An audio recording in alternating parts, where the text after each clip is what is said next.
feminista Lorenza Machín, tanto de manera presencial como de manera virtual. Este es un espacio feminista creado y subvencionado por la Concejalía de Igualdad, Feminismo y LGTBI del Ayuntamiento de Puerto Rosario, y mencionar que en el caso de nuestra biblioteca somos el primer y único repositorio centrado de esta temática en toda la isla de Fuerteventura. Esta tarde hablaremos y tendremos el honor de contar con la presencia de María Yuste. En este caso, María, es todo un honor contar contigo en la presentación y desde aquí queremos darte las gracias por querer contar y colaborar con nosotras en este acto. Para quienes no conozcan a María, aunque ya hay algunas personas que por aquí sí la han reconocido por colaborar con Fuerteventura durante muchísimos años, nació en Puerto de la Cruz, en Tenerife, en 1977. Es artista polifacética, editora, escritora y diseñadora gráfica. Desde muy pequeña la creatividad comenzó a correr por sus venas y mientras otros niños y niñas garabateaban sobre un papel, su trazo aún tembloroso dibujaba fusas y corcheas sobre el corsé de un pentagrama. Música, cantante, compositora y pianista, pisó un escenario por primera vez con tan solo 9 años. Confiesa que con 7 años Gabriel García Márquez la enamoró con un relato de un naufragio, al igual que lo hizo la novela de Moby Dick de Herman Melville. Así que comenzó a formarse a la par en diversos géneros de escritura narrativa. A los 20 años fundó su primer programa de radio y tras años de formación en diseño gráfico, diagramación y web, irrumpió en el mundo editorial con diversas publicaciones impresas y digitales, aportando artículos de actualidad. Tras su paso por la Escuela de Escritores de Madrid, participó en varias antologías, siempre bajo un seudónimo.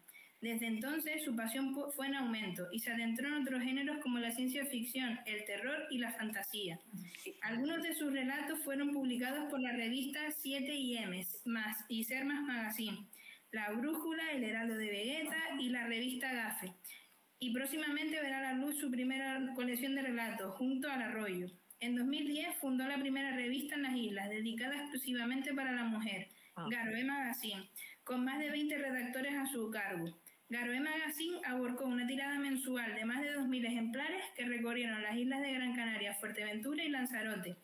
En 2018 fundó el Centro Cultural Espacio Creativo EG, junto al sello editorial Ediciones Garoé. Su colección Clásicos Mujeres Escritoras es una de las aportaciones que más enorgullecen a María, un proyecto en el que rescata las obras de las escritoras de nuestro pasado, al que se debe con prioridad ferviente, no solo como una artista, sino como mujer, a la aportación de dichas obras sobre su paso en el mundo literario. Mencionar que al finalizar esta presentación realizaremos una ronda de preguntas por si alguna de las personas presentes, tanto aquí como de manera online, quieren realizar algún comentario o consulta. Además, queremos anunciar a las personas lectoras de nuestra biblioteca que contamos con numerosas obras de temática feminista y con perspectiva de género disponibles para préstamo. Por lo que a su vez animamos e invitamos a todas aquellas personas interesadas en hacer uso de la biblioteca que tienen la posibilidad de acercarse a nuestras instalaciones para convertirse en socio o socia de la biblioteca. En nombre de la Concejalía de Igualdad, Feminismo y LGTBI del Ayuntamiento de Puerto Rosario y de la Federación de Asociaciones de Mujeres Arena y Laurisilva, queremos agradecerles a todas su participación en dicho acto, que al fin y al cabo es una forma de colaborar con nuestra biblioteca. Y sin más dilación, le cedo la palabra a María, que es la protagonista de esta tarde. Muchísimas gracias. Gracias, Zule.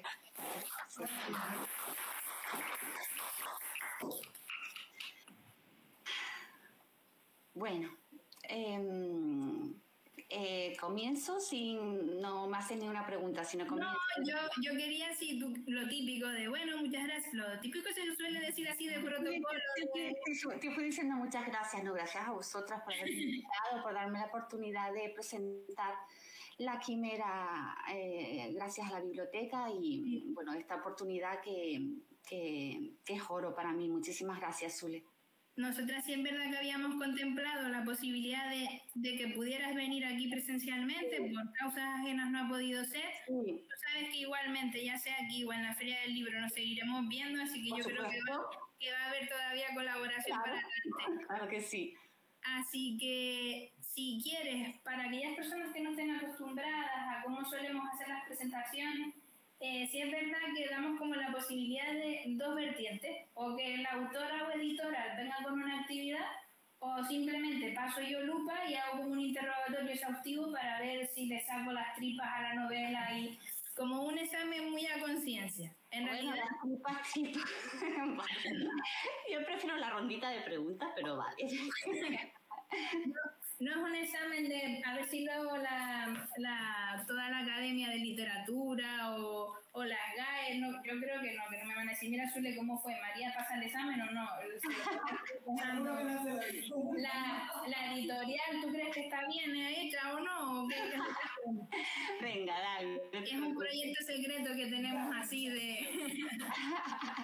Pues nada. Empezamos ya, María. Vale, gracias. Bazán es la primera protagonista de la colección Clásicos Mujeres Escritoras. ¿Quién era? ¿Por qué inicia esta colección? ¿Y qué podemos encontrar en ella? ¿Quién era? Emilia Pardo Bazán, ante todo, fue una lectora infatigable desde los 8 años de edad. Emilia compuso sus primeros versos a la edad de los 9 años. Una de sus primeras novelas, Aficiones Peligrosas, la escribió cuando solo tenía 13. Y a los 15, su primer cuento, Un matrimonio del siglo XIX. Emilia publicó casi 600 obras a lo largo de toda su vida, así que imaginaros el legado literario importante que nos ha dejado doña Emilia. Emilia Pardo Bazán fue una novelista, poeta, periodista, ensayista, crítica literaria, traductora, conferenciante, introductora del naturalismo aquí en España, dramaturga, editora y sobre todo feminista precursora que reivindicó los derechos de la mujer y la importancia de su instrucción como principio fundamental del porvenir del género. Su formación se basó en idiomas, literatura, historia, filosofía. Emilia Pardo Bazán nació en una familia gallega noble el 16 de septiembre del año 1851 en La Coruña, hija de José María Pardo Bazán y Amalia María de la Rúa Figueroa. A doña Emilia Pardo Bazán se la conoce como la condesa Pardo Bazán porque heredó el título de condesa por su padre, que le fue otorgado por el rey Alfonso XII y la Santa Sede en el año 1851 por su postura y defensa de la Iglesia en las Cortes. Y la figura del padre de Emilia fue clave para el desarrollo de los pensamientos adelantados a su tiempo. El padre de doña Emilia, José María, fue un político español durante el reinado de Isabel II y era afín al partido progresista y fue alcalde de La Coruña en el año 1854. Y quiero recalcar un poco la figura del padre de doña Emilia Pardo Bazán porque me gustaría que conocierais un poco cómo el padre de doña Emilia también fue un hombre muy adelantado a su tiempo. José María Pardo Bazán quedó huérfano de padre y su madre, Joaquina Mosquera, se volvió a casar por segunda vez, la abuela de doña Emilia, la madre de José María, y fue víctima de la violencia de género, asesinado por su segundo marido. Así que con esto ya podéis imaginaros cuáles eran los pensamientos tanto del padre y cómo estos a su vez, ¿no?, influyeron esta desgracia enormemente sobre cómo era doña Emilia. Así que José María inculcó en el alma de su hija la libertad, la igualdad y sobre todos los derechos de la mujer. Pensemos que Emilia era hija única y como padre, José María no solo quería protegerla, también quería salvarla. Y qué mayor salvación para el desequilibrio en la sociedad si no es la educación, ¿no? José María Pardo Bazán estaba totalmente convencido sobre los derechos de la mujer y le proporcionó a Emilia la mejor educación posible, sobre todo fomentando su amor por la literatura. Fijaos una cosa importantísima que siempre recordaba a Emilia, un lema de José María Pardo Bazán, el cual le repetía constantemente, que le decía, no hay nada que una mujer no pueda hacer porque no puede haber dos morales para el mismo sexo. Así que José María permitió que su hija leyera cuanto quisiera de su biblioteca personal. Después la envió a un colegio francés. Y luego, como todos sabrán, una educación autodidacta, dado que a la mujer no se le permitía la entrada en la universidad, ¿no? Recordemos que la primera alumna que se matriculó en España fue Elena Maseras, ¿no?, en el año 1872, en la Facultad de Medicina de la Universidad de Barcelona, y también Concepción Arenal, ¿no?, la primera mujer española que se coló en la universidad vestida de hombre, ¿no? y a pesar de que no pudo conseguir ningún título, algo totalmente inaceptable, claro, en aquellos tiempos, sí pudo aprovechar el conocimiento que le brindó al máximo pues, su presencia y paso por la universidad. Así que la formación de doña Emilia fue totalmente autodidáctica. Emilia tenía solo 16 años cuando se casó con su marido José Quiroga, que era estudiante de Derecho por entonces, de 20 añitos nada más. Y los dos, bueno, abandonaron España, hicieron un viaje por varios países de Europa y en estos viajes especialmente despertaron en Emilia la inquietud por el aprendizaje de otros idiomas, ¿no? Y el deseo sobre todo de leer a los grandes autores de cada país en su lengua original. Así que inglés, alemán, como verán, la inquietud intelectual de doña Emilia cada vez iba más en aumento. Tuvo 3 hijos, Jaime, Blanca y Carmen. Y con su marido, José Quiroga, que era un tipo muy soso, muy soso. Digamos que el marido de doña Emilia no soportó la presión que ejercían él las habladurías sobre las obras de su mujer. Y decían de él que era un tipo pues, muy callado, muy reservado, y como que no le gustaba llamar demasiado la atención, ¿no? Y que en estos aspectos, ¿no? de su mujer. Así que el matrimonio, bueno, mermó y se separaron. Doña Emilia en ese momento juró que se valdría por sí misma, por su trabajo, por su escritura, ¿no? Por todo lo que ella hacía, ¿no? Por todo lo que hemos hablado antes, poeta, ensayista, traductora. Y lo demostró. Vivió de su trabajo a pesar de que heredó una fortuna, ¿no? Al fin y al cabo, y un título nobiliario, ¿no? Y un patrimonio importante, pero ella demostró que ella pudo vivir de lo que hacía, ¿no? Emilia intentó entrar en la Real Academia Española, creo que todos aquí lo sabemos, ¿no? Pero jamás se le aceptó su solicitud, ¿no? Hace muy poco la Real Academia Española hizo un acto, ¿no? Donde le pedían perdón y se lamentaban de todos estos hechos transcurridos del pasado. Y para finalizar el acto creo que le dieron como una silla conmemorativa, no sé si era la 47 en su honor, ¿no? Si no mal me equivoco, creo que era la 47. Pero bueno, eso también le sucedió, ¿no? A Gertrudis de Gómez de Avellaneda también, ¿no? La RAE nada respondía a todas esas solicitudes, lo sabemos un poco porque decían eso de que en la Real Academia era cosa de hombres, ¿no? Era lo que se decía en aquel entonces. Pero bueno, Emilia esto siempre se lo tomó con humor, ¿no? Y le respondía, pues entonces eso que decía, como que si los señores académicos no quieren verme entre ellos porque hacen chistes verdes, algo así, ¿no? Decía, ¿no? Pues cometen un error porque yo me lo sé buenísimo, ¿no? Entonces así eran un poco las respuestas de doña Emilia, siempre con humor. Me encanta un lema que tenía Emilia, que yo me agarro muchísimo a él, que era en latín, el de Bellum Lux, la luz en la batalla. Reconozcamos en ella a una mujer que durante muchísimos años combatió con sus cartas, sus artículos, en algunos volúmenes de sus obras completas por defender la libertad de la mujer en una sociedad que estaba totalmente lacrada y que aún sigue siendo, hoy sigue lacrada. Lo sabemos, ¿no? Todo esto no ha cambiado. ¿Me vas a permitir leer un par de mini textos de sus artículos? ¿Vale? Si me lo permitís. Por ejemplo, que me encanta, que a mí Emilia me encanta, de uno de sus artículos relacionados con el término mujercidios, ¿no? Cito palabras de doña Emilia, ¿vale? Y sin embargo, los anales de la criminalidad abundan en mujercidios, impunes muchas veces por razones espaciosas, mejor dicho, por sofismas, que sirven para alentar el crimen. ¿No ven ustedes cómo prosiguen los asesinatos de mujeres? ¡Wow!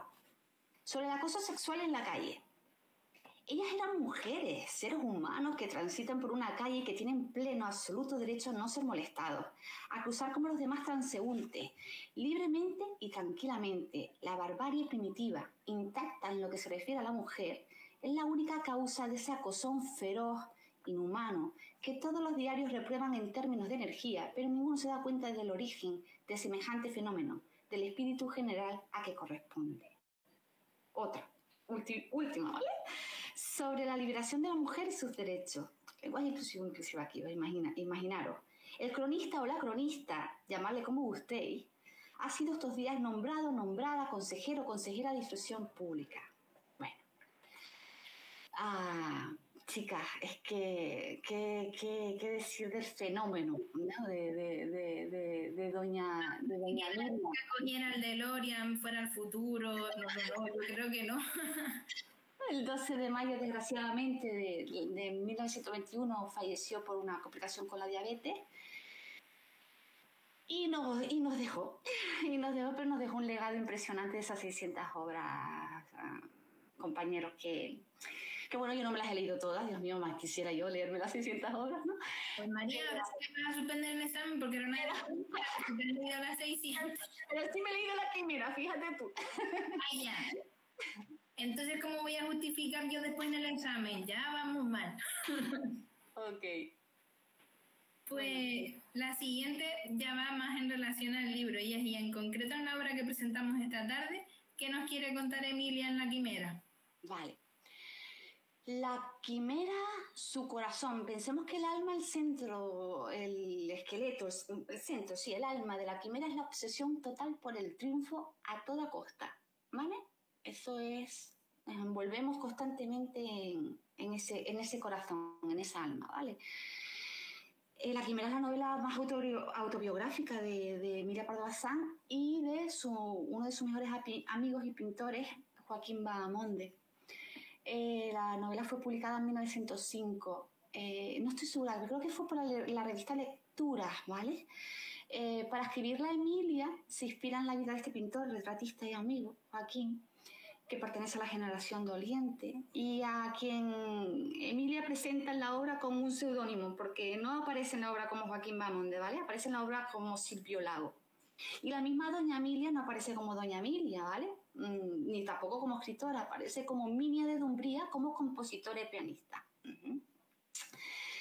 Joaquín Bahamonde, Silvio Lago, en la novela, es un artista inmerso en la aspiración total del éxito, ¿no? Está completamente obsesionado por el triunfo, ¿no? Ya, como decía antes, y a toda costa. Y por esta obsesión es conducido, por decirlo de alguna forma, a un fatídico desenlace, porque toda obsesión, pues ya sabemos en cómo acaba si no se sabe gestionar o no se sabe controlar. Y bueno, Joaquín Bahamonde fue un chico protegido por doña Emilia.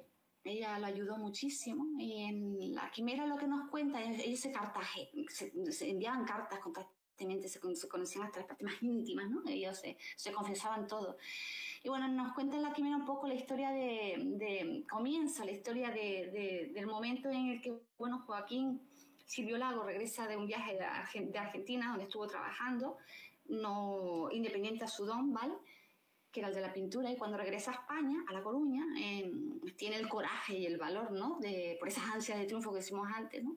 De presentarse en las Torres de Meirás, una de las propiedades de doña Emilia Pardo Bazán, y que yo tuve el placer de entrar de una manera preciosísima que si queréis después os cuento. Y bueno, y Joaquín se acercó a las Torres de Meirás directamente a pedirle ayuda a doña Emilia, ¿no? Para conseguir una madrina o conseguir ese éxito. Y bueno, ellos dos se conocen, y toda esta parte está relacionada con la primera parte de la novela que se llama La Alborada, que Monse seguro que se va a acordar de esa parte de La Alborada, es las Torres de Meirás, ¿vale? Para situarnos un poco así. Las Torres de Meirás os cuento un poquito, porque doña Emilia reconstruyó las Torres de Meirás edificadas sobre unas ruinas de una fortificación del siglo XV que fue destruida durante la Guerra de Independencia. ¿Y qué pasó? Como herencia a los Pardo Bazán, ella la convirtió como su refugio veraniego, ¿vale? Sobre todo trabajó muchísimo en una de sus torres, la de 4 plantas.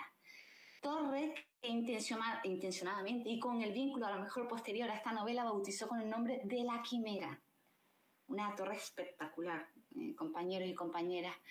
Os lo puedo asegurar, allí se vive una magia increíble. Era lógico que ella pasara tanta temporada porque es mágico para cualquier escritor, artista, aquel lugar para crear, simplemente para crear. La torre de doña Emilia, de La Quimera, era su lugar para la escritura y su amada biblioteca, ¿vale? Allí ella en las Torres de Meirás se creó esa bonita amistad entre Joaquín y Emilia.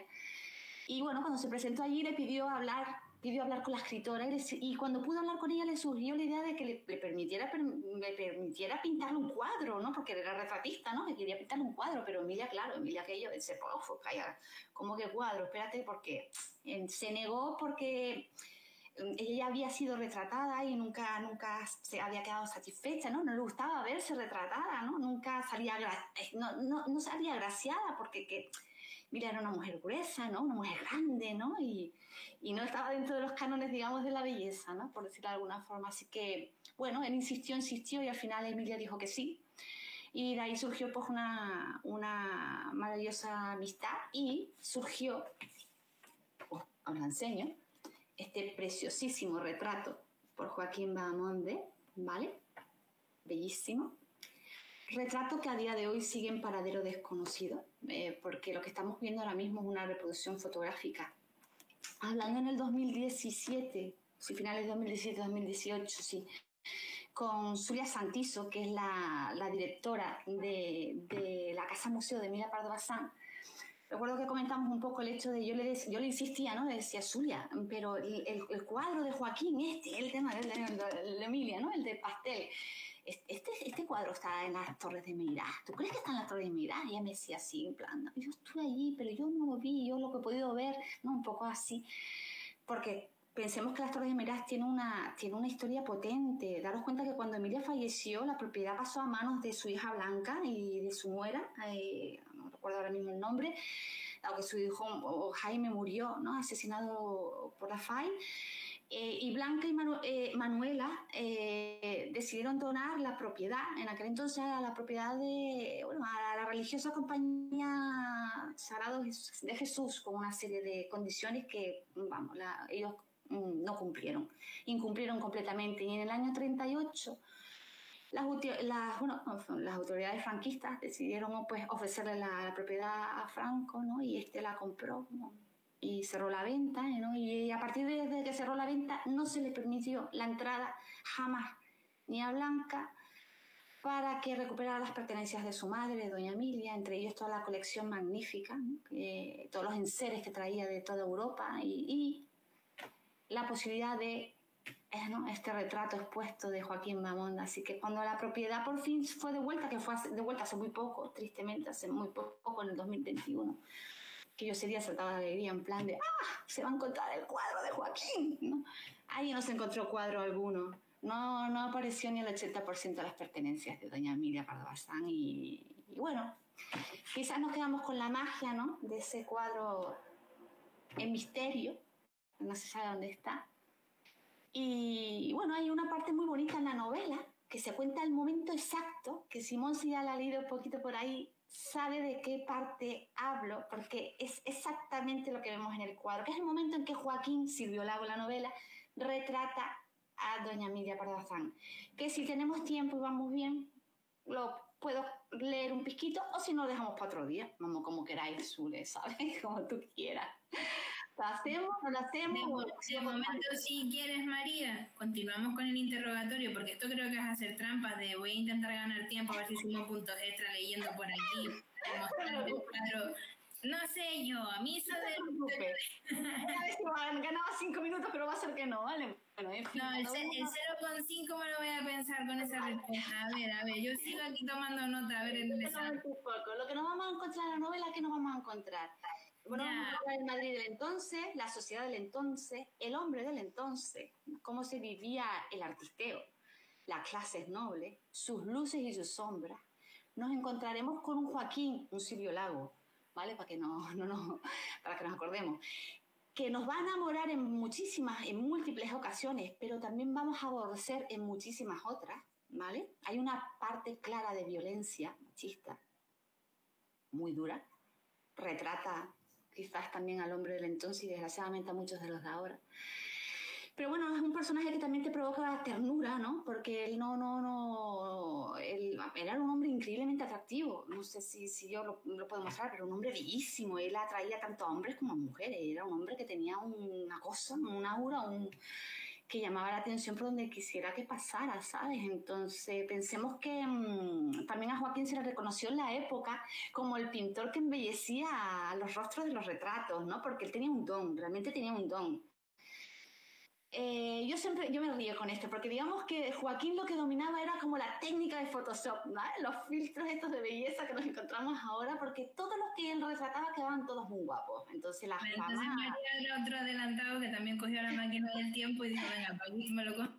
¿Qué pasa, Zule? Que él no supo gestionar. Era un hombre que no supo gestionar, te puedo asegurar que absolutamente nada. Y no os cuento mucho más porque entonces os desvelo la novela, ¿no? Entonces hay que leérsela, ¿no? Pero sobre todo a mí me provoca ternura porque yo me incluyo, yo soy una persona que me cuesta muchísimo gestionar sobre todo el tema de emociones. Él no supo gestionar su vida correctamente, ¿no? Y es muy interesante porque por todo lo que te digo antes, ya no solo como él, ¿no? La figura de él, la figura de Emilia, esas cartas entre ellos dos, ¿no? Sino todo ese movimiento del artisteo, todo ese movimiento, ¿no? Que había en el Madrid del entonces, en el París del entonces. Y bueno, es interesante, cariño, es interesante. Pues María, pasamos a la siguiente sección, por así decirlo, o etapa de la entrevista, y en este caso vamos más a la parte de la editorial, de Ediciones Garoé. Sí. Actualmente, ¿quiénes forman parte? Bueno, no, mentira, me estoy colando yo en el examen, fíjate tú. Actualmente, ¿quiénes forman parte? Porque Emilia Pardo Bazán es la primera que inicia esta colección de mujeres clásicas. ¿Cuáles son las mujeres escritoras que conforman esa colección a día de hoy? ¿Y cuántos fascículos hay por escritora? Vale, te cuento. Emilia Pardo Bazán, con la trilogía al que pusimos nombre Triunfo, Amor y Muerte. Triunfo, por lo que acabo de deciros, ¿no? Buscamos un poco el alma, el corazón de la novela. Triunfo, que sería la quimera. Dulce Dueño, que pertenece también a Emilia Pardo Bazán. El amor, ¿vale? Y la Sirena Negra, que es la muerte, ¿no? La obsesión del personaje principal por todo lo que rodea a la muerte. Fijaros lo que hacemos en las trilogías, que me encantaría que eso sí de quedar, se viera, ¿sabes? Que conociéramos así un poquito. Mira, fijaros, nosotros lo que hacemos en las portadas, ¿no? Es que aprovechamos para rescatar del pasado pintoras, ¿vale? Por ejemplo, este cuadro que embellece la portada de Dulce Dueño está pintado por Eva González. Se llama El despertar de la mañana. Miren qué belleza, una preciosidad. ¿Y por qué lo hacemos así? Porque un poco lo que queremos es que el lector, que dentro también las solapas contamos la historia, una pequeña historia, ¿no? De quién era la pintora, vaya reconociendo a otras mujeres y artistas, ¿vale? Para que se vayan quedando con otros nombres, no solo con lo que es la escritora y la escritora de la novela y la novela en sí. Por ejemplo, en La Sirena Negra hicimos lo mismo, ¿no? Estamos viendo un cuadro de John William Waterhouse, pero aquí no estamos reivindicando, digamos, no estamos trayendo del pasado a John William Waterhouse, sino a Muriel Foster, que es esta belleza de mujer, que se la considera la mujer más retratada de toda la historia. Y que posó desde muy jovencita, desde los 15 años con Waterhouse, y fue enfermera de profesión hasta los 91 años, ¿vale? Eso sería la trilogía de Emilia Pardo Bazán, ¿vale? Le sigue Rosalía de Castro, que tenemos La hija del mar. La trilogía de Rosalía de Castro se llama Ausencia, Dolor y Vanidad. Lo mismo que antes, chicas. Recojo el corazón de la novela y le ponemos el nombrecito, sí. Ausencia, Dolor y Vanidad.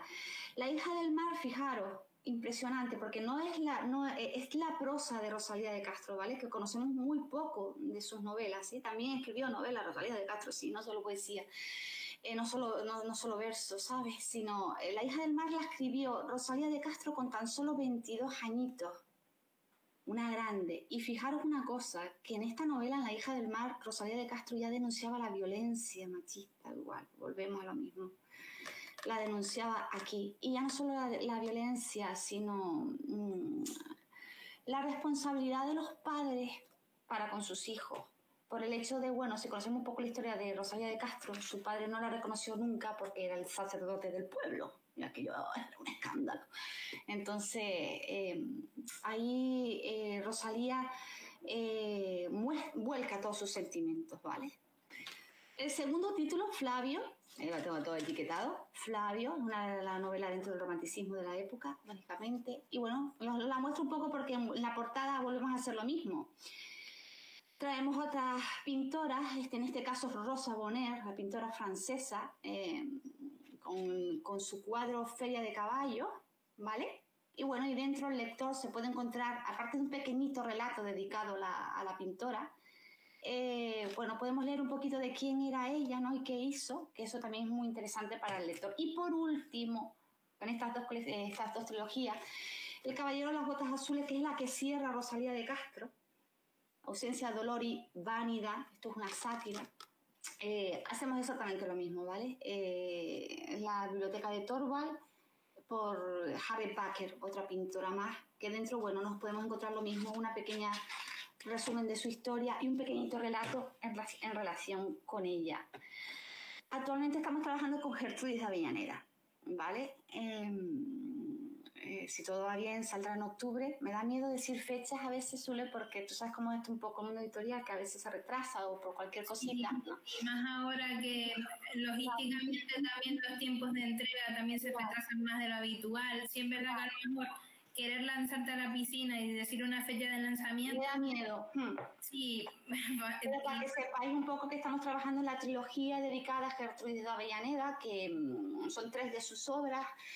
La primera es autobiográfica, que es La Avellaneda, su diario de amor, ¿vale? Y conocemos no solo historias, como ya no solo leemos ya entre líneas cómo era la Gertrudis, sino la historia de amor que vivió y sobre todo los inconvenientes que se iba encontrando, pues, bueno, propios también de la época y como por ser mujer y con la escritura también, ¿vale? Entonces también está muy interesante. Ese sería el primer título de Gertrudis de Avellaneda. Trabajamos ahora también igualmente con el segundo, que es Dos mujeres, que hay un trío de la esposa, marido y amante, ¿no?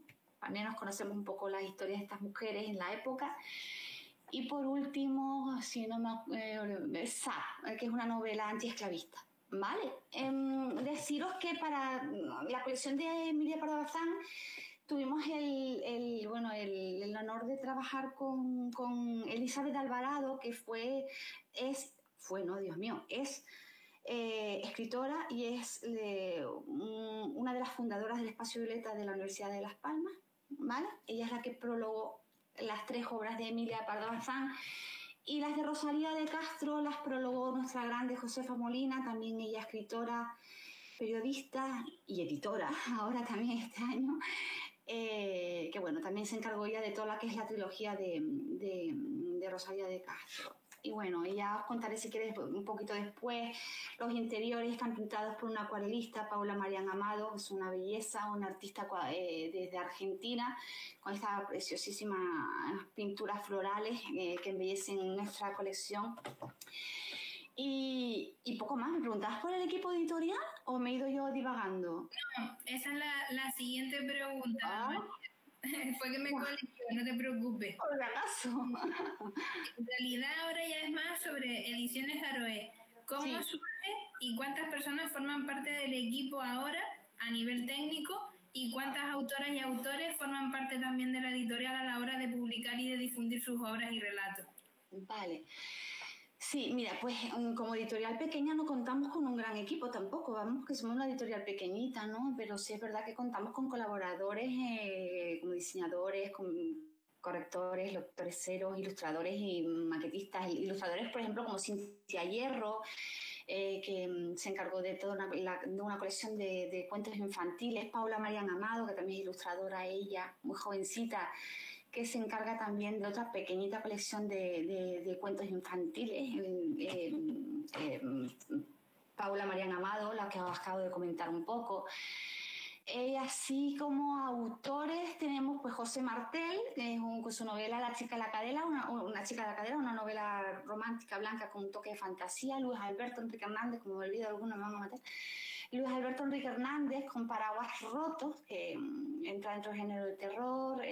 Rubén Mettini con una colección preciosísima de sus cuentos se titulan Innecesarios e Imprescindibles, colección de relatos basados en óleos de Edward Hopper, bellísima colección de relatos. Eduardo Reguera con Las aventuras del capitán Hermes Norton, que es una novela de juvenil. Poetas como Antonio Arroyo Silva o Manuel Díaz García, poemarios Borrarse del mapa y Equipaje para un largo trayecto de dolor. Escritoras como Ana Larrajalé, María José Bravo con poesía erótica, y acabamos de publicar un chico de Fábregas, un libro que se titula Queridas Gislas, más viene de fuera, de Barcelona. Ahora estamos próximos a publicar Germán Vega Urquense, una colección de relatos de terror también, Cuando apagas la luz. Anika Brunke, una chica que os va a impresionar, que también publicamos una novela negra y una novela histórica de ella que no va a dejar de indiferente a nadie. Y cómo surge Ediciones Aroé. Esta es la parte personal, ay Dios mío de mi vida. Ediciones Aroé surge, ya yo había venido al mundo editorial, ¿vale? Como habías dicho tú un poco antes, Zule, por el tema de la revista, ¿no? De Aroé Magazine, pero Ediciones Aroé, yo lo dejé, lo que es Aroé Magazine en su momento, ¿no? Eso quedó atrás, yo me dediqué a otras cosas, y Ediciones Aroé surge por una experiencia personal, ¿no? Yo siempre digo que un ángel vino a rescatarme, y ese ángel es Emilia Pardo Bazán, ¿vale? Yo no pasaba por una buena época en el 2017, de 2016-2017, sufrí una grandísima depresión, y bueno, no me da vergüenza decir que he vivido grandes depresiones a lo largo de mi vida, porque no he tenido una vida fácil, ¿no? Mi adolescencia no fue fácil, y yo con 23 años salí de una casa de acogida de mujeres maltratadas, ¿no? Y fue una de las primeras mujeres en llevar un localizador encima durante 5 años, se dice poco, 5 años, que se dice poco. Así que esto hizo que mi estado emocional, mental, físico sufriera tanto, que yo siempre digo que la fibromialgia que padezco hoy en día es por culpa de todo ese gran dolor, ¿no? Sufrí el miedo, el dolor, la soledad, ¿no? El desamparo, ¿no? Imaginaros cómo es esa situación un poco, ¿no? No me han dejado, no, eso no me ha dejado vivir una vida normal, ¿no? Un poquito, por decir así. Pero la depresión esta que viví en el 2017 fue más bien por una gran decepción familiar, ¿no? Que me encontré sumida en un bucle de tristeza, y yo recuerdo inclusive que mi hijo el pequeño lloraba, y yo ni siquiera, Dios mío, y esto es muy duro lo que voy a decir, pero ni siquiera en sus lágrimas conseguía encontrar el ancla. Duro esto, muy duro. Yo me encontraba con toda esa movida, ¿no? De una manta por encima, acostada, a dormir, no quiero levantarme, pongo la tele solo para escuchar el ruido de esa gente que está hablando, pero yo era melancolía pura, ¿no? Y de repente, pues, yo me encomendé a todo, a Dios, a los ángeles, a los santos, a las santas, a todo lo que te puedes imaginar, ¿no? Pero no salía de esa, Y un día sí, no sé cuándo, no podría decir qué, navegando por internet me encontré con una cita que ni me preguntes qué cita era, porque yo solo me quedé con una palabra, el porvenir. El porvenir, y vi Emilia Pardo Bazán, el porvenir. ¿Creerás que esa palabra me levantó del sillón y de la cama? No sé qué ocurrió, no sé qué pasó, no tiene una importancia, ¿no? La palabra, ¿no? Quizás, ¿no? Pero no, y qué es lo que dices tú, no es que sea una cita entera, o sino ese... No la tengo en el recuerdo, sino el porvenir, ¿no? Y decía, el porvenir, claro, lo que está por el porvenir. Pues me salvó, Zule. Me salvó, así que como comprenderás, yo le debía a Emilia Pardo Bazán momentos y pensamientos muy duros, y le debía rescatarla. Date cuenta que nosotros reeditamos La Quimera, fuimos los primeros en reeditar La Quimera después de 30 años. Fijaros que yo me puse una mochila y yo me largué para allí, para Galicia, a recorrer todo aquello con La Quimera atrás nada más, y yo de librero en librero me fui a la Casa Museo de Emilia Pardo Bazán y tuve la suerte de entrar a las Torres Gemelas. Yo se lo di a ella, y sigo diciendo que para mí fue un ángel. Así que Ediciones Aroé es exclusivamente por Emilia Pardo Bazán. Y, no sé qué más. y María, ya que estuviste nombrando a varias colaboradoras y autores y autoras que tienen con ustedes, para alguien que no se haya adentrado todavía a querer lanzar a publicar sus relatos, ¿cuál es el procedimiento para presentar una obra en editoriales como la vuestra? Editoriales pequeñas como la nuestra. Bueno, facilísimo. Nosotros, es verdad que el 2023 tenemos lo que es nuestro cronograma ya cerrado, ya quisiéramos tener todo el capital del mundo, ¿no? Para poder afrontar todo lo que nos llega, no puede ser. Pero bueno, tenemos un correo que es manuscritos.edicionesgaroe@gmail.com, ahí recibimos las obras. Las obras pasan a un informe de lectura, a una valoración de estas obras y son seleccionadas. Las que son seleccionadas son nuevamente seleccionadas, ¿vale? Y cuando alguna de las obras nos resulta atractiva, nos ponemos en contacto con el autor. Es feo lo que a lo mejor suena triste, ¿no? Quizás que no podemos contestar al resto. Imaginaros todas las obras que pueden llegar a una editorial, todos los que no han sido seleccionados en esa última selección. No se contesta, no se les contesta, ¿vale? Solo nos ponemos en contacto con los seleccionados. Pero simplemente es eso, enviar la obra, pasar por todos esos departamentos, por decirlo de alguna forma. Y bueno, ¿sabes cómo es poco también la vida? ¿Sabes? Justamente llegar en el momento, justamente la línea de la editorial que busca, justamente, son tantos factores, ¿vale? Entonces, pero sí, esa sería manuscritos.edicionesgaroe@gmail.com. Ahí envíen las obras y ya crucemos los dedos. Y probar suerte. Y María, en este caso concreto, dentro del mundo editorial, ¿qué opinas? ¿Cómo se está desarrollando en la actualidad y en concreto en Canarias y cuáles son las dificultades que encuentras ahora mismo? Wow, a ver. Esta voy a tener que echarle valor, ¿vale? Porque yo desde enero, que he pasado por muchas cosas familiares y muchas cosas personales, me he prometido a mí misma que debo ser completamente sincera, honesta y no esconder nada, a pesar de que esto me pueda traer consecuencias negativas para mi empresa, ¿vale? Nosotros tenemos un apoyo inmenso por la parte de lo que es de cultura del Gobierno de Canarias, pero sí siento que no todos, ¿vale? Porque es feo generalizar, pero sí siento que hay una parte de nuestro mundo, de editores, libreros, autores, ¿no? Que no parece que no remamos en el mismo barco, ¿vale?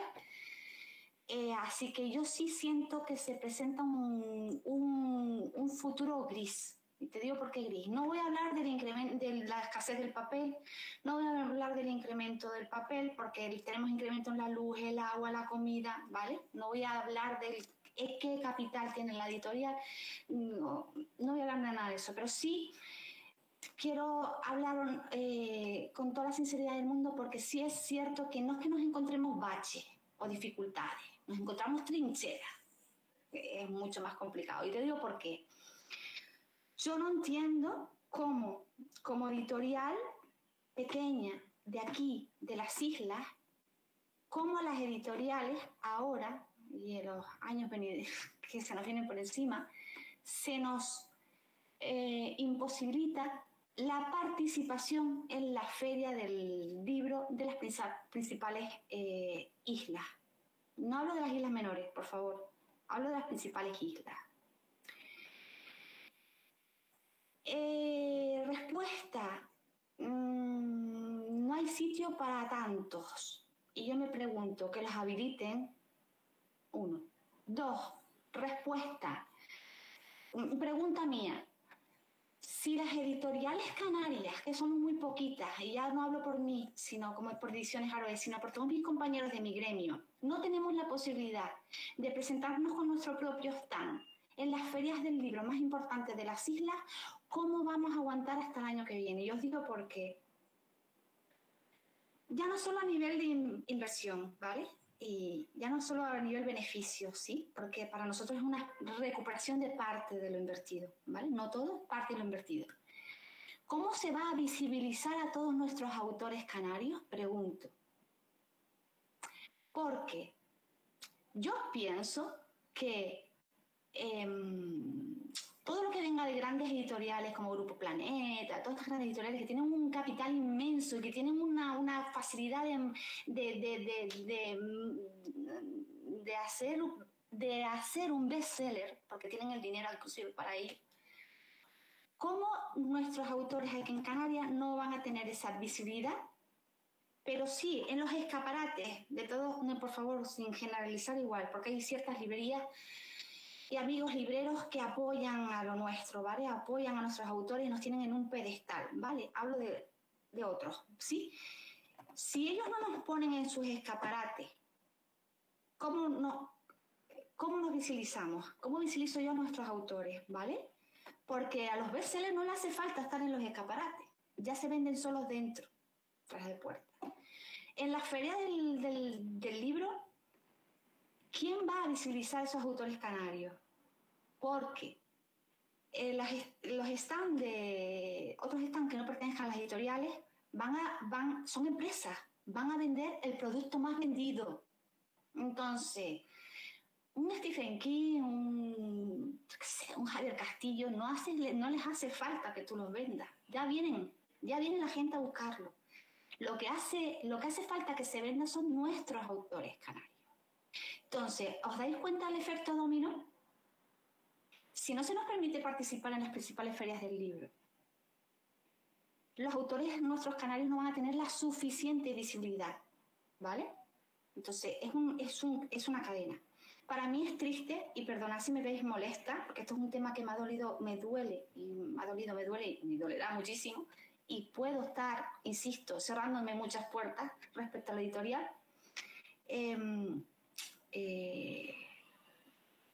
¿Cómo vamos a hacer ahora? Es decir, entendamos, a mí me preocupa muchísimo. Creo que deberíamos remar todos en el mismo barco. Creo que deberíamos apostar por lo nuestro y bueno, que somos pequeñitas editoriales, que se nos tenga un poquito más en cuenta. Eso me gustaría muchísimo.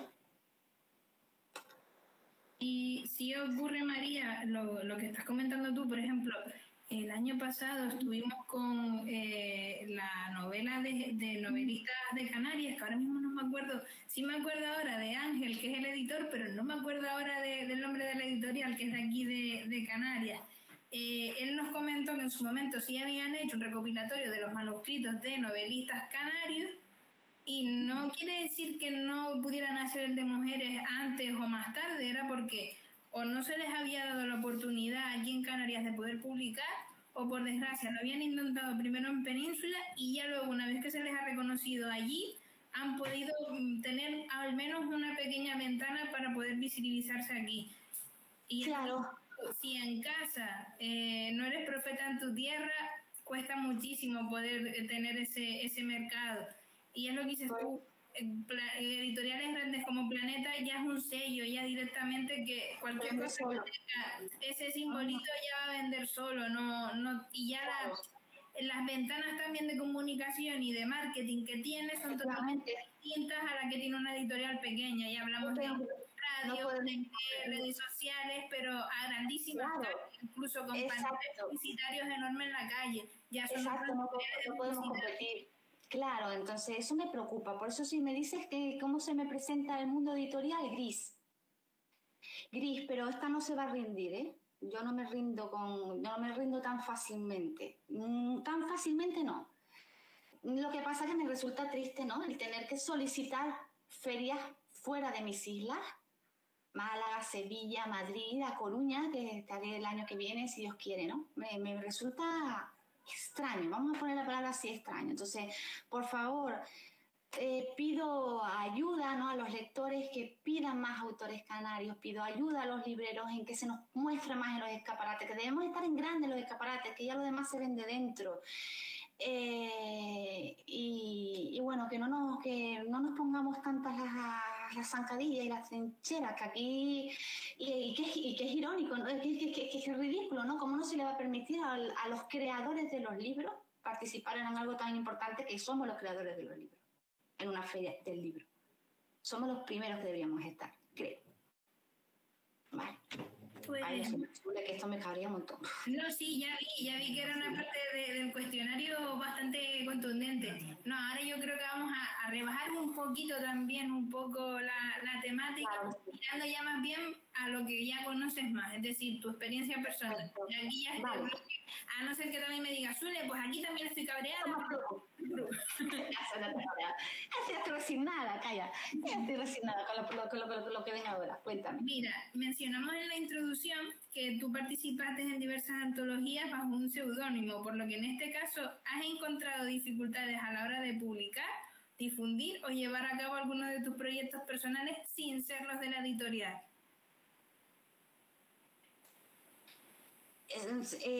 Más bien por inseguridades, Zule.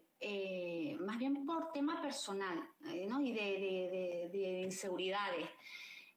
Porque ahora que estoy metida dentro del mundo editorial, es lo que te decía un poco antes, ¿no? Que si esas obras llegan, es casi un golpe de suerte, pero si esas obras llegan, hay unas selecciones, pero también no solo hay unas selecciones, unas valoraciones de las obras, sino que también la editorial en sí tiene una línea, ¿no? Para el año siguiente. Entonces, si no encajamos en la línea, si yo envío una romántica o una de terror y no es la línea editorial, claro que no me van a, ni siquiera van a leer, no van a leerme. Entonces, yo creo, sí puedo decir que en mi caso, ¿vale? Yo creo que ha sido más bien por tema de inseguridad. El tema del seudónimo con el que trabajo es, bueno, en su momento por eso, por inseguridad, y el tema de que lo trabaje hoy en día es un poquito porque me gustaría que se me diferenciara, por lo mismo, porque María Yuste es la editora y María Josep es la que escribe. Entonces, claro, tú sabes cómo también va un poco este mundo, ¿no? Claro, como es editora, se puede publicar sus propios libros, ¿no? ¿Entiendes? Entonces, sí me gustaría, rogaría que se diferenciara quién es María la editora y quién es María Josep, que es el seudónimo, que es la escritora que ha trabajado en algunas cositas, no tantas como quisiera, como escritora toda la vida, ¿me entiendes? Un poco. Pero sí, yo creo que más bien ha sido por tema, más bien tema de inseguridades, ¿vale? Y María, ¿cómo ha influido tu experiencia personal a la hora de desarrollar estos proyectos? Los proyectos de escritura te refieres, ¿no? De editorial, es decir, toda tu experiencia personal, es decir, con toda esa mochila con la que has viajado durante todo este tiempo, ¿cómo ha influenciado a la hora de realizar tu trabajo? Ha sido el motor, ¿no? Claramente el motor. Como contaba antes, Emilia Pardo Bazán llegó como un ángel y me levantó del sillón, entonces ha sido importantísimo. Yo creo que yo hoy en día pienso que esa depresión tenía que vivirla porque tenía que llegar a Emilia, ¿no? Y a nivel de escritura, como escritora, pues todo, porque la colección de cuentos que publico, si Dios quiere y todo va bien, el 30 de octubre en la maravillosa librería Agapea, que me va a permitir estar allí para presentar el libro junto al Arroyo, pues ahí es verdad que trabajo el género del terror, de la ciencia ficción, ¿no? También trabajo un género al que yo le llamo desasosiego, porque me gusta mover mucho lo que es las entrañas del lector, ¿no? Digamos que el lector no solo me pongo en la parte de la víctima, también me pongo en la parte del psicópata, ¿no? Y otras cuestiones, ¿vale? Siempre trabajo esas varias partes. Pero sí es verdad que en la colección de relatos, no me digas cuáles, por Dios, sí es verdad que hay bastantes autobiográficos, claro que sí, hay mucho de mí, muchísimo de mí. No cuando me cargo a alguien, eso no es, ¿no? Sí, no, eso no. Pero no, ahora sí. Te iba a preguntar, ¿la persona que te cargas es alguien real, no? ¿O un compendio de...? Todo el resto de lo que es terror, todo eso es ficción, al fin y al cabo. Pero sí es verdad que hay algo. Yo puedo decirte 2, 3 de ellos que sí, desgraciadamente, son autobiográficos. Y María, ya vamos un poco por esa parte de publicidad, escaparate y un poquito ventanita de spam. A ver si no se me pasa factura. A ver. No. Si tanto las personas que estamos aquí como las que vean posteriormente esta retransmisión en nuestro canal de YouTube quieren seguirte y estar al día, ¿cómo podríamos hacerlo? Es decir, ¿cuáles son tus cuentas o perfiles en redes sociales? Mira, tenemos a edicionesharoe.com, www www.edicionesgaroe.com, que esta es nuestra página web, donde podemos adquirir inclusive los libros por ahí, ¿vale? Lo tenemos súper rapiditos en casa. Además, podéis conseguirlo inclusive firmados por el autor, eso es muy interesante. Y en redes sociales trabajamos, pues que realmente lo que más trabajamos es Instagram, como ediciones_Garoe, y Instagram igual, ediciones_Garoe. Entonces, pero sí, sobre todo Instagram es la que más, digamos, tiene más movimiento, y recibimos mensajes por ahí, respondemos como podemos, así vamos un poquito con las redes sociales, Zul. Pues, como bien saben, uno de los objetivos de nuestra biblioteca es de dar visibilidad y la oportunidad a que las escritoras y a las editoras puedan un poco contarnos cuáles son los proyectos que vienen un poquito de cara al futuro. Así que, María, en tanto a nivel personal como a nivel de la editorial, ¿cuáles son los títulos o los proyectos que nos encontraremos próximamente? Aunque ya a lo largo de la charla hemos ido soltando alguna que otra sorpresa. Claro. Varios, lo que comentaba antes un poco, ¿no? Finalizar la trilogía de Gertrudis de Avellaneda, estamos trabajando también con algo de George Sand por ahí también, entre tantísimas, porque es que hay tantísimas autoras que rescatar, ¿no? Porque también es verdad que en los últimos años las editoriales han apostado muchísimo por ella, pero no cuando yo comencé, cuando Emilia Pardo Bazán no se veía tanto. Pero sí, por ejemplo, seguir con la colección Clásico Mujeres Escritoras, que para mí son las imparables, como las llamo yo, ¿vale? Seguir visibilizando en las portadas a otras mujeres artistas que deben no solo la pintura, sino ceramistas, fotógrafas, a todas las artistas que podamos visibilizar en esas portadas para que los lectores la conozcan. Y a nivel pues de la editorial es que tenemos el cronograma, ya te digo, Zul, el cronograma de 2023 está repleto, y yo te confieso que asusta porque está tan repleto que dices tú, Dios mío, ¿me va a dar tiempo todo esto, Dios? Entonces hay muchísimo por delante, como te decía antes, no voy a parar, pero sí, se presentan autores muy interesantes que no los voy a desvelar ahora, porque no puede ser, porque si no... Pero sí os hablé antes de Annika Brunke, que os va a fascinar, una mujer wow, como escribe, impresionante, con novela negra e histórica. Y Germán Vega, que estamos a punto de publicarlo ahora con Cuando apagas la luz, y bueno, hay una niña por ahí también de fantasía, Noelia Acuña, por ahí también está, que ella esta niña de fantasía, y muchas otras más. Solo te estoy adelantando lo de los primeros 4, 5, 6 meses. El resto está ahí. Vale, entonces cosas fáciles el año que viene, María, en la Feria del Libro tendrás 2 o 3 nada más. Yo te quiero agradecer, Zule, te quiero agradecer a la biblioteca de verdad enormemente el permitirme el presentar la quimera aquí con vosotras, el permitirme hablar así, quizás con la naturalidad, ¿no? Y a lo mejor que impulsividad en algunos casos, en algunos momentos, pero que os quiero agradecer porque las bibliotecas para nosotros son nuestro principal apoyo. Igual que la biblioteca de aquí de Arucas, nos apoya en todo, constantemente, y que muchísimas gracias, de verdad, de todo corazón, muchísimas gracias por permitirnos este escaparate. Muchas gracias, Zul. Muchísimas gracias a ti, María, porque sí es verdad que nosotras aquí en Fuerteventura, la biblioteca se inauguró en el 2020, días antes del famoso decreto de estado de alarma, fue el 9 de marzo, ya wow. se imaginar por tiempo que nos pilló después, pero sí es verdad que María fue una de las primeras escritoras que conocimos en el 2021 en la Feria del Libro, nos vino precisamente Bueno, lo pasamos genial siempre en la Feria del Libro de Fuerteventura, de verdad que estoy súper contentísima porque ellos siempre están conmigo, siempre. Y la verdad que nos toca casi siempre como estar de vecinas entre las casetas, y siempre como nos echamos un cabo, y siempre quedaba esa parte de, vale, sí, nos salvamos un poco la vida durante esa semana del libro, pero molaría ya el que por fin podamos traer la quimera. Yo creo que ha sido como el primer inicio, y que probablemente con toda la colección de mujeres clásicas que tienen por delante, seguro que vendrán muchas más presentaciones, y obviamente con las posibles escritoras que tengas ahí en esa recámara que no me quieres soltar, que seguro que hay algo interesante, pero que nos veremos en el camino, María. Así que tanto de parte mía como del resto de equipo de aquí de Arena y Laurisilva, muchísimas gracias por colaborar con nosotras. Yo sí es verdad que ahora ya he terminado esa parte del interrogatorio, el informe lo entrego de hecho luego a para no que seas muy duro conmigo, que no me todo. Hay que pasar el examen, María, tú lo sabes. Vale, vamos a intentarlo, porque si no lo paso, no lo pasé, ya. Pero mira, ahora llega esta parte en la de puntuación extra, a ver si hay por aquí posibilidad. Y es al público que está aquí presente, o a Monse que se encuentra también en la videollamada. Si hay alguna duda, comentario o sugerencia, puedo enfocar ahora y ya, María, pues vamos dejando esa rondita de preguntas, ¿vale? Si sale bien, yo creo que hasta 2 puntos más creo que suma. Tengo que consultarlo, a ver qué me dicen. Voy a ver qué me dicen por el pinganillo, entonces. Vale. Lo preparo por aquí mientras, ¿vale? Vale. Hola chicos, chicas, mis niñas. A ver, cuéntenme, a ver, ¿cómo salgo? A ver.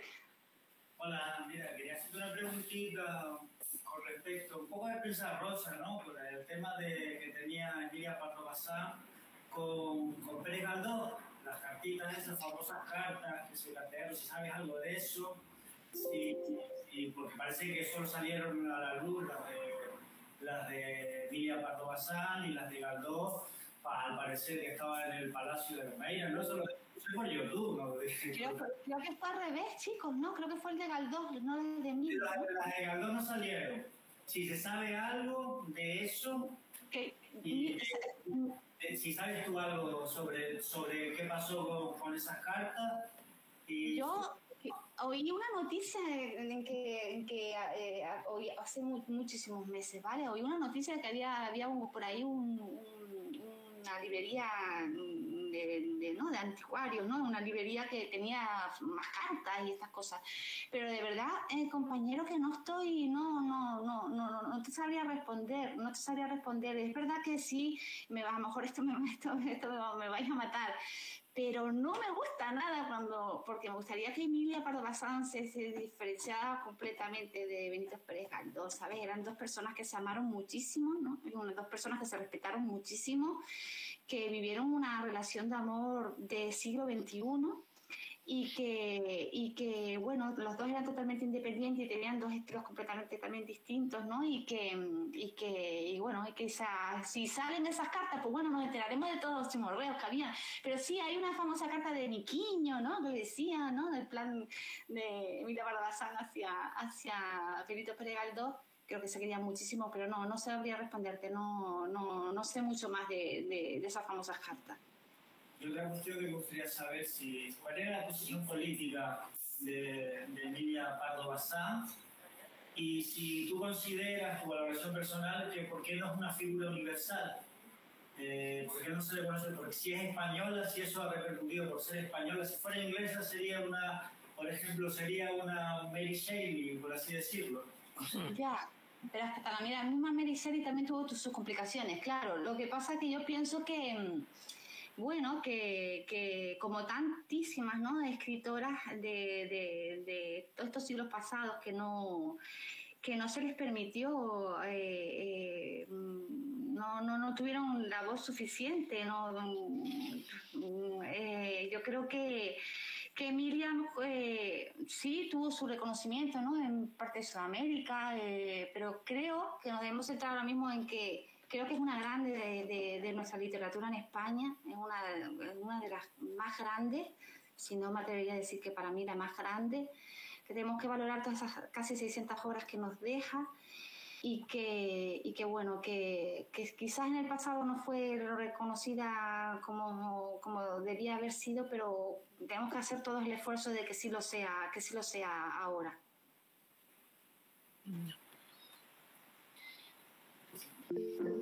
¿Me faltó alguna cosita más? Que mira que me despisto mucho, ¿eh?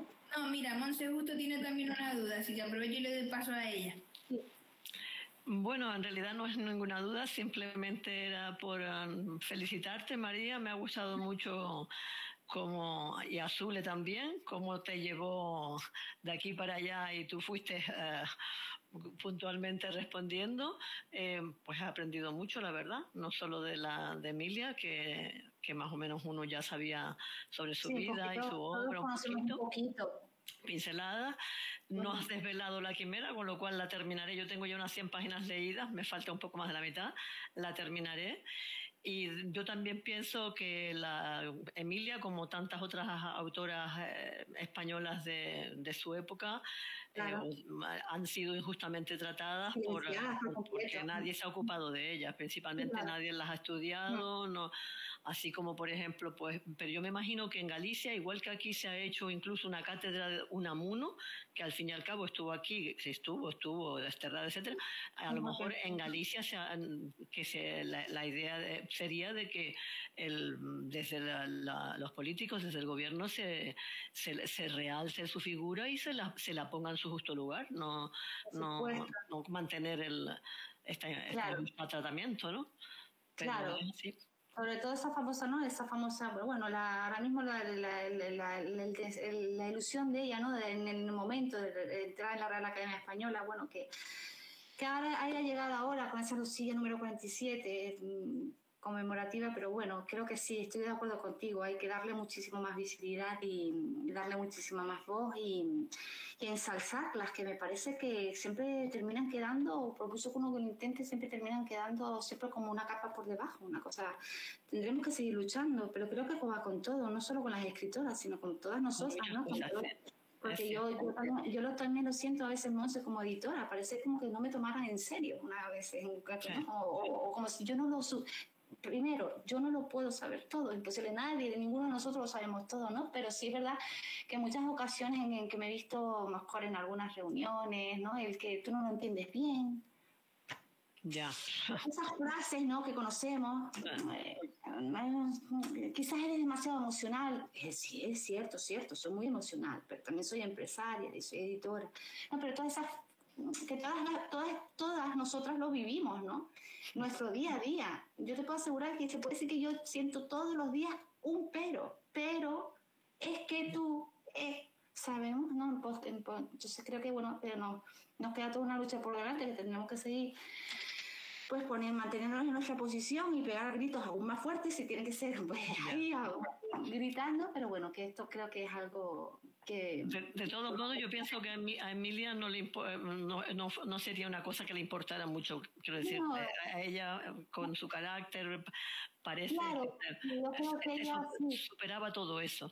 Y tú en la editorial, pues lo mismo, que alguien trata de ningunear o de no tienes acceso a... mujer, sí, quizás. Claro. Eso es lo que tiene que ser un trampolín para saltar más alto y para gritar más alto, efectivamente. Por supuestísimo. Pero sí, estoy de acuerdo contigo, quizás doña Emilia esto no le hubiera, porque también era una mujer de mundo, recorrió toda Europa, Total. Y ella tenía un nivel impresionante que difícilmente... Por encima de todo eso. Por encima de todo eso, claro, y una capacidad que ella, Dios mío, quisiera un 1% de su capacidad. Pero estoy segura que no. Ella siempre, al final, siempre se lo tomaba, se enfadaba, pero se lo tomaba después con humor, así que... Aquí estamos para recordarla. Sí. Muy bien, gracias. Bueno, gracias a ti, Monse. Además, me gustaría muchísimo hablar contigo cuando termines de leer la novela, porque me gustaría a ver si tú consigues interpretar como yo en uno de los capítulos entre Joaquín Bahamonde en lo que está pintando un personaje. Quisiera compartir una serie de cosas contigo que no puedo decir ahora. A ver cuál es tu apreciación y a ver si es la misma en la que yo he conectado ciertas cosas de la personalidad de Joaquín Bahamonde. Si quieres organizamos un meet de esto, claro. Venga, dale, lo hacemos. A ver si Zule te deja. Yo terminaré de aquí a una semana, termino lo que me queda, porque tengo que meterme con el otro libro que tenemos en cada una de las bibliotecas, o sea que... Eso te iba a decir, Monse, no te olvides de leer. Es que hay una parte muy interesante que yo siento que es el profundo pesar realmente de Joaquín Bahamonde. Pero lo hablaré contigo. Vale. Sí, es un personaje que te da, por un lado, como decías tú antes, tierno, pero por otro es un cabronazo. Totalmente. Y un maltratador, por supuesto. Total. Besos para todos, tengo que irme porque ya me he pasado casi a ustedes y ya nos vemos. Zule, hasta pronto a todos los presentes. Gracias, María. Gracias a ti, por Dios, siempre a ti, Monse. María, por aquí seguimos teniendo más preguntas. Yo creo que para que sigas rascando un pelín más, yo creo que al final. Por aquí no veía yo la gente. Hola. ¿Qué tal, chicos, chicas? ¿Qué tal? Así que quien quiera de las tres, pues adelante. Bueno, pues hola María. Yo soy Hola. Muchas gracias por todo lo que nos has brindado, por todo el conocimiento que nos has brindado. Gracias, Susana. La verdad que yo creo que a las mujeres todavía nos queda mucho camino por delante. Estamos bajo el efecto del patriarcado más total y eso se ve en nuestros movimientos diarios, como tú lo has dicho. Sencillamente por ser mujer y por ser editora, estás a lo mejor enfrentándote o dándote contra la pared sobre cuestiones que un hombre no tendría por qué. Sí, hay que demostrar más, como si tuviéramos que estar todo el tiempo, las 24 horas del día demostrando. Usar el doble, el triple y el cuádruple de estar pasando como ellos. En fin, bueno, lo que te quiero preguntar es que ¿admitís a autores noveles dentro de lo que es...? Claro, claro que sí, por supuesto. Tienes que pensar que Anika Brunke, ella es una autora que, bueno, ella publicó un libro autoeditado, ¿no? Pero ella es un poquito aquí en el tema de, ¿no? de internet, de estas cositas, pero realmente es una autora muy nuevita. Si ella presenta estos dos libros con nosotros. María José Bravo, la poeta con su poemario Deseos con versos eróticos, fue su primer libro, ella nunca había publicado también, claro que sí, además los tengo muy en cuenta, me gusta mucho descubrir el nuevo autor o autora. Gracias, María, muchas gracias. ¿Hay alguna cosita más, chicos? Mira que está... Chicos, por Dios de mi vida, miren los sudores, que yo no sé a qué experta, ¿eh? A ver qué pregunta va a venir. Venga, vamos a darle. Si hay algo más, si no, pues quiero agradeceros que estéis aquí conmigo, acompañando y escuchando y todas estas cositas. Muchísimas gracias, chicos, chicas. Hola María, yo soy Ana. Y hola, Ana. Que le ponga a tu porvenir colores. Como has dicho, como has dicho que veo un futuro gris. Colores a tu porvenir. Me habéis pillado una pregunta que yo le hubiera dicho a Zule, no me la hagas, no me la hagas. Pero sí, claro que sí, te voy a hacer caso, voy a hacer todo ese futuro color. Es un poco también como uno lo vea, ¿no? O como lo proyecte. Y con respecto a lo que ha dicho ella, de que como que las mujeres todavía tenemos que demostrar, que nos tenemos que demostrar a nosotros mismas, ¿sabes? Que los hombres piensan como quieren pensar, o no los hombres, sino algunos seres humanos. Y que... pero se agradece, ¿no? Se agradece el hecho de que, bueno, se agradece por lo menos que no hayan esos ciertos comentarios. Bueno, con eso a mí me bastaría. Pero como cada uno tiene opinión libre, pues... Ya, también, sí, la libertad de expresión, cada uno. Pero hay formas y formas. Tú sabes cómo es el tema de la intención, de no intención, ¿sabes? Las formas y formas, ¿no? Mira, y también quiero decirte que, porque has dicho como que aquí no se da mucha visibilidad, que va a tener que ir a la Feria del Libro, a la Península, a Sevilla, Málaga, ¿no? Algo así, has dicho.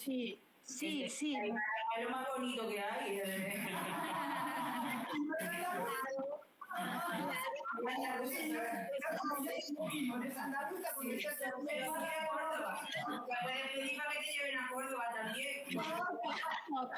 Tenemos la suerte de que nuestros libros tienen que estar en Península.